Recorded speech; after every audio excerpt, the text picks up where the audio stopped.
Hello दोस्तों, स्वागत है आपका आपके अपने चैनल ज्ञान गुरु एकेडमी में। प्यारे दोस्तों, जैसा कि आपको पता है आजकल लॉकडाउन चल रहा है। अभी अभी हमारा लॉकडाउन जो है 19 दिन का और बढ़ गया है, 3 मई तक हो गया है, जिसकी वजह से हम अपने सेंटर्स पे जा नहीं पा रहे हैं, जिसकी वजह से प्रॉपर जो हमारी वीडियोज हैं वो नहीं आ पा रही हैं। फिर भी हम यहाँ पे जहाँ पे हैं, यहाँ पे हमारा एक ग्रामीण क्षेत्र है और यहाँ पे हम वीडियोज बनाने की पूरी कोशिश कर रहे हैं। भले ही यहाँ पे पर्याप्त लाइटिंग नहीं, फिर भी हम बनाने की कोशिश कर रहे हैं। ठीक है, तो आज जो है पूरी तरह से सुबह से लाइट आई ही नहीं है, तो जिसकी वजह से आज जो मैं वीडियो बनाने वाला हूँ, आज स्क्रीन रिकॉर्डर से ही मैं वीडियो बनाऊंगा। प्यारे दोस्तों, तो आप लोग क्या करेंगे, अपने पढ़ाई को कंटिन्यू जारी रखिए और आपकी हर रोज़ वीडियो आएगी, चाहे लाइट आए या ना आए। हम स्क्रीन रिकॉर्डर से ही वीडियो बना के भेजेंगे, लेकिन ज़रूर आपके लिए वीडियो हम पब्लिश करेंगे। ठीक है, तो आइए आज की वीडियो देखते हैं। आज अगला पार्ट शायद आज आप लोग के क्लास 12th का जो हम पढ़ने वाले हैं फिजिक्स का, क्लास 12th के फिजिक्स का जो हम पढ़ने वाले हैं बच्चों, फिजिक्स का आज हम पढ़ने वाले हैं। इसका शायद पार्ट 10 पढ़ने वाले हैं, 10वां भाग इसका पढ़ने वाले हैं। तो आइए देखते हैं 10वें भाग में हमें पढ़ना क्या है। ठीक है, तो जैसा कि आप यहाँ पे देख पा रहे हो बच्चों, 10वें भाग में जो हमें पढ़ना है वो क्या पढ़ना है, यहाँ पे आप देख पा रहे हो कि सतत आवेश वितरण। क्या पढ़ना है बच्चों? सतत आवेश वितरण। सतत आवेश वितरण को आप अंग्रेजी में कहते हो कॉन्टिन्यूअस चार्ज डिस्ट्रीब्यूशन। पहले समझते हैं कि सतत आवेश वितरण होता क्या है। पहली चीज, सतत आवेश वितरण क्या है? ऐसा वितरण जिसमें आवेश पास पास हो, यानी कि इनमें जो आवेश होगा वह क्या होगा, बहुत ही पास पास होगा, या फिर नजदीक वितरित हो। ऐसे आवेश को हम कहते हैं सतत आवेश वितरण कहते हैं। ऐसे आवेश सतत आवेश वितरण कहलाते हैं। मतलब ऐसा वितरण जिसमें आवेश पास पास हो या बहुत नजदीक वितरित हो, इस प्रकार के आवेश को हम कहते हैं सतत आवेश वितरण। क्लियर हुआ बच्चों? सतत आवेश वितरण 3 प्रकार का होता है, या कितने प्रकार का होता है? 3 प्रकार का होता है। पहला क्या है बच्चों? रेखीय आवेश वितरण, लाइनियर चार्ज डिस्ट्रीब्यूशन। दूसरा है आप लोग का पृष्ठ आवेश वितरण या फिर क्षेत्रीय आवेश वितरण। ठीक है, इसको हम पृष्ठ आवेश वितरण या फिर क्षेत्रीय आवेश वितरण कह सकते हैं। यानी कि इन्हें इंग्लिश में हम बताएं तो आप लोग बोल सकते हो सरफेस चार्ज डिस्ट्रीब्यूशन। और तीसरा आप लोग का आता है आयतन आवेश वितरण। आयतन आवेश वितरण को आप कहोगे बच्चों वॉल्यूम चार्ज डिस्ट्रीब्यूशन। ठीक है, तो यही 3 आवेश वितरण हमें पढ़ने हैं। कौन कौन से? रेखीय आवेश वितरण, पृष्ठ आवेश वितरण या क्षेत्रीय आवेश वितरण, और तीसरा है आप लोग का आयतन आवेश वितरण। तो आइए शुरू करते हैं पहला आवेश वितरण, जिसका नाम है रेखीय आवेश वितरण। तो यहाँ पे इसको पहले अच्छी तरह से समझते हैं बच्चों। रेखीय आवेश वितरण क्या होता है, जिसे आप लोग इंग्लिश में क्या कह सकते हो, लाइनियर चार्ज डिस्ट्रीब्यूशन। क्या कह सकते हो? Linear charge distribution. क्लियर है? आप इंग्लिश भी इसकी समझते चलिए साथ साथ में। यदि आवेश का वितरण एक रेखा पर हो, ठीक है, आवेश का वितरण कहाँ हो बच्चों?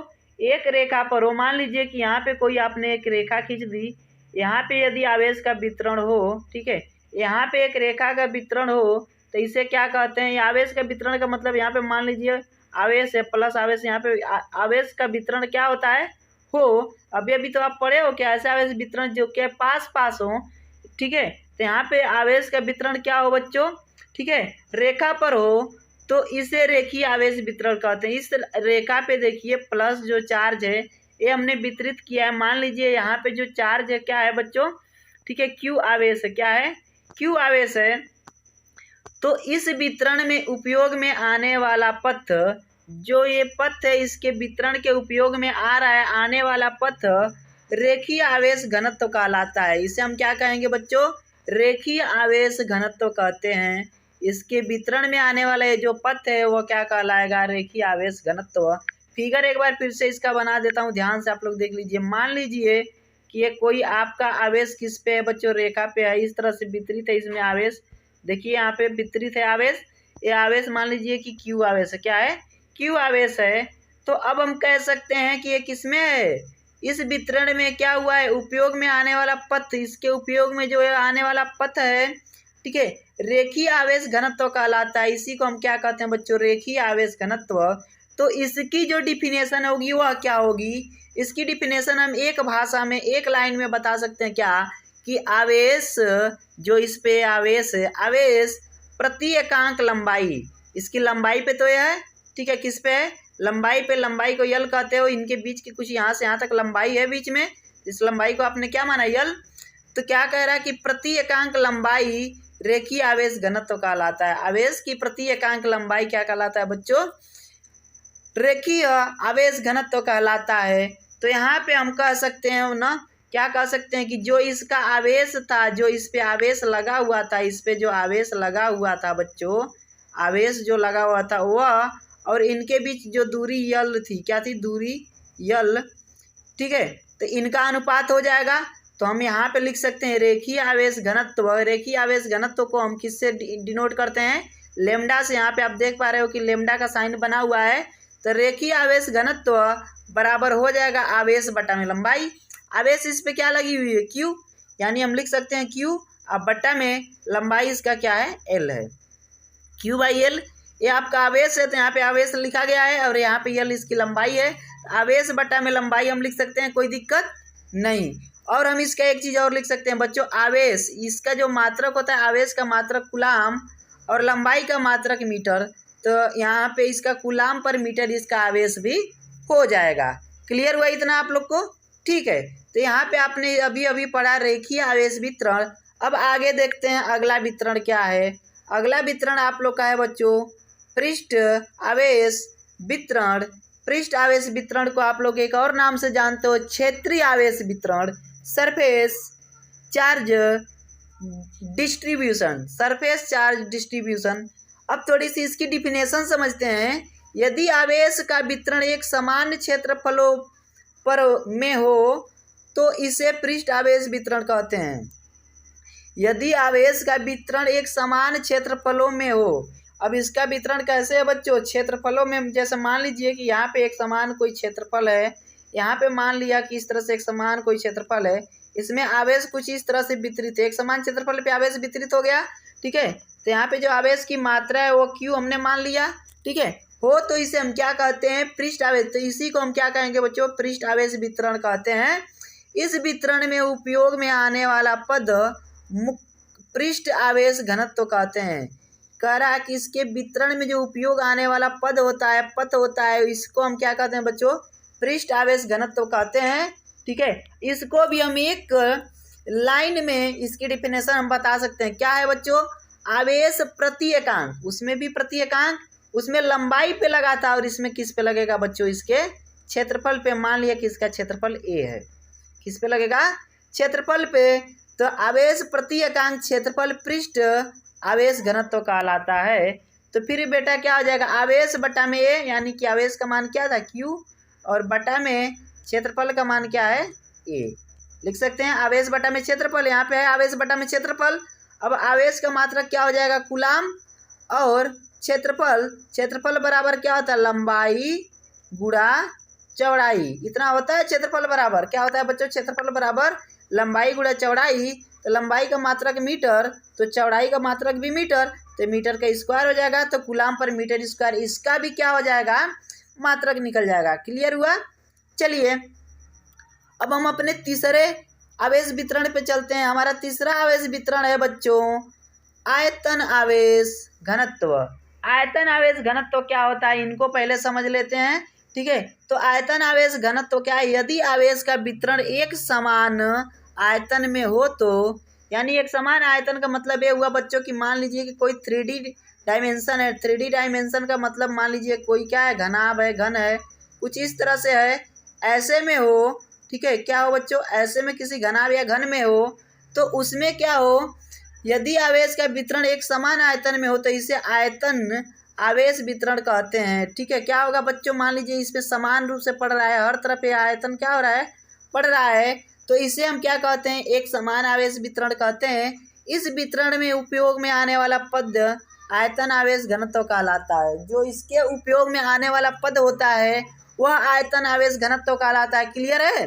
चलिए आगे देखते हैं। आगे कहा जा रहा है कि आवेश प्रति एकांक, अब इसके आयतन पे लग रहा है ना, आयतन यानी कि इसका भी, ठीक है, वॉल्यूम पे लग रहा है, तो आयतन कह रहा है आवेश प्रति एकांक आयतन आवेश घनत्व कहलाता है। क्या कहलाता है बच्चों, आवेश घनत्व कहलाता है।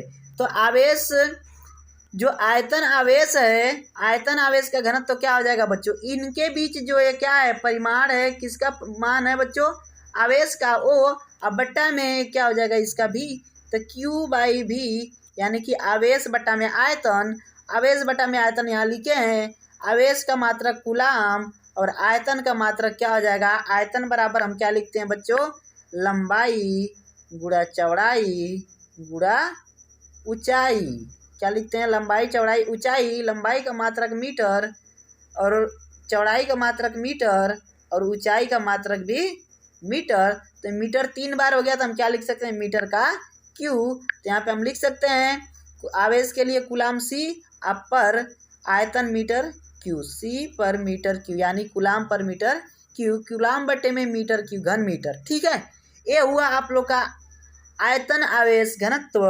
तो आज आपने सभी घनत्वों को पढ़ लिया, जितने भी आपके सतत आवेश वितरण थे सबको आपने अच्छी तरह से पढ़ लिया बच्चों। ठीक है, अब एक चीज़ समझ जाइए कि जो आयतन आवेश घनत्व है इसका मतलब प्रयोग क्यों होता है। तो सबसे पहले इसका प्रयोग हम करते कहाँ हैं ये समझते हैं बच्चों। तो इसका प्रयोग सबसे पहले आप लोग को बता दें कि इसके पहले हमने कूलॉम का नियम पढ़ रखा था। किसका नियम पढ़ा था, कूलॉम का नियम। तो कूलॉम के नियम में बात कभी भी की जा रही थी तो बिंदु आवेशों की जा रही थी। किसकी की जा रही थी बच्चों, कूलॉम लॉ में कहा जा रहा था 2 बिंदु आवेश। लेकिन यदि वह आवेश बिंदु न होकर कोई और हो तो फिर हमें क्या करना पड़ेगा, तब हमें लगाना पड़ेगा सतत आवेश वितरण। तो सतत आवेश वितरण किस तरह से हो सकते हैं, लाइनियर हो सकते हैं, सरफेस हो सकते हैं, वॉल्यूम वाले हो सकते हैं, जो कि तीनों अभी आप लोग को बताया हूँ।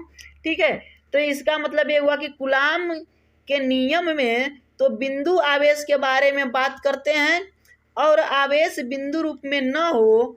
ठीक है, यदि आवेश बिंदु रूप में न होकर इन तीनों में से किसी भी एक पर हो, ठीक है, किसी भी एक रूप पर हो, जो हम तीनों पढ़े हैं, क्या क्या तीनों पढ़े हैं बच्चों, रेखीय आवेश वितरण, क्षेत्रीय आवेश वितरण और आयतन आवेश वितरण।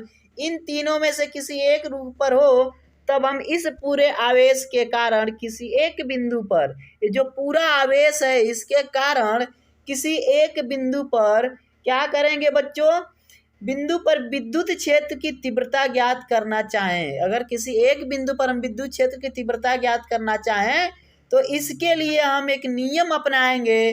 तो हमें अब नियम जो यूज करना पड़ेगा बच्चों, वह यूज करना पड़ेगा गॉस थ्योरम। क्या, गॉस का नियम अब हमें लगाना पड़ेगा। किसका नियम लगाना पड़ेगा बच्चों, गॉस का नियम इस्तेमाल करना पड़ेगा। ठीक है, अब इसी नियम का हम इस्तेमाल करेंगे और इसी का सूत्र भी हम इस्तेमाल करेंगे। जो अभी हम 3 सूत्र लाए इसका इस्तेमाल करेंगे। तो अब हम क्या करेंगे, आज का क्लास इतना ही रखते हैं, अगले क्लास में हम पढ़ेंगे। तब तक के लिए बच्चों एक चीज़ आप लोग को बता दें, अगले क्लास में जो हम पढ़ेंगे गॉस का नियम पढ़ेंगे। जितना ज़्यादा से ज़्यादा आपसे हो सके बच्चों आप हमारी वीडियोज को शेयर कीजिए, उन बच्चों को जोड़िए जो क्या है एनसीईआरटी बुक अभी क्लास 12th में पढ़ रहे हैं, उन सारे बच्चों को जोड़िए, सभी लोगों तक शेयर कीजिए।